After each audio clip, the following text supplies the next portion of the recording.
Crispy અને ચટપટું એક સરસ નાસ્તાની રેસીપી શેર કરી રહી છું, જે તમે ચા સાથે પણ ખાઈ શકો છો અને નાના છોકરાઓના લંચ બોક્સમાં પણ આપી શકો છો।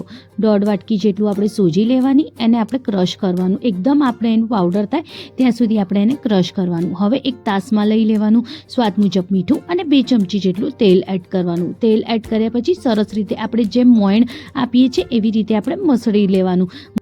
થોડું પાણી નાખીને એક સરસ કાઠો લોટ બાંધીને રેડી કરી દેવાનું।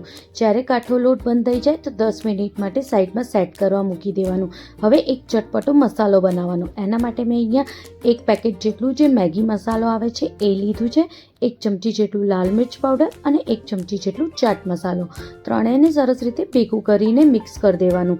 હવે જ્યારે મિક્સ થઈ જાય સાઈડમાં મૂકી દેવાનું। લોટ ચેક કરી લેવાનું, લોટ બહુ કાઠો હોય તો થોડું પાણી નાખીને એને સહેજ જ ઢીલું કરવાનું, બહુ નહીં।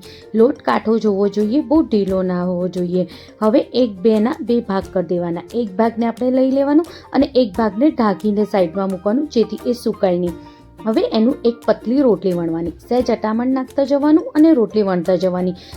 શરૂઆતમાં રોટલી વણવામાં સહેજ તકલીફ પડશે, પણ જેમ જેમ વણતા જશો એમ જે રોટલી છે એ સરસ વણાતી જશે અને એકદમ પતલી અને મોટી રોટલી વણીને રેડી કરી દેવાની। જ્યારે રોટલી વણાઈ જાય ત્યારે મેં અહીંયા હાર્ટ કટર જે આવે છે, જેનાથી આપણે કૂકીઝ કટ કરતા હોઈએ, એનું જે એકદમ નાનું ભાગ આવે છે એનાથી મેં આવી રીતે અહીંયા હાર્ટ કટ કર્યા છે। હાર્ટ શેપ આપવાથી જે ફ્રેન્ડ્સ છે એ બહુ જ સરસ દેખાય છે। તમે આને ગોળ શેપમાં પણ કટ કરી શકો છો। તમારી જોડે કોઈ કટર ના હોય તો તમે જે બોટલનું ઢાંકણું આવે છે એનાથી પણ તમે આવી રીતે કટ કરી શકો છો। જ્યારે આવી રીતે બધા કટ થઈ જાય પછી આપણે બધા હાર્ટ્સને આવી રીતે છૂટા કરી દેવાના અને વધારાનો જે ભાગ બચ્યો હોય એને બીજા લોટમાં આપણે મિક્સ કરીને રોટલીની જોડે વણી લેવાનું।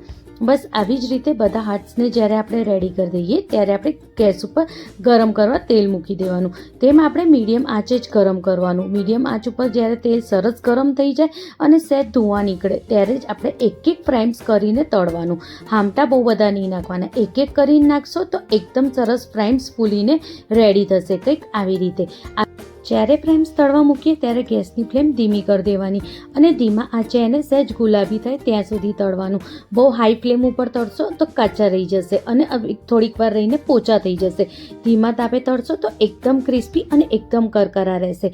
ગરમ ઉપર જ આપણે એની ઉપર જે મસાલો રેડી કર્યો હતો એ ભભરાઈ દેવાનું અને રેડી છે આપણા એકદમ ચટપટા ફ્રેમ્સ। આ ફ્રેમ્સની રેસીપી તમે 2 દિવસ સુધી સ્ટોર પણ કરી શકો છો। રેસીપી ગમે તો લાઇક, શેર, કમેન્ટ જરૂર કરજો। Thank you.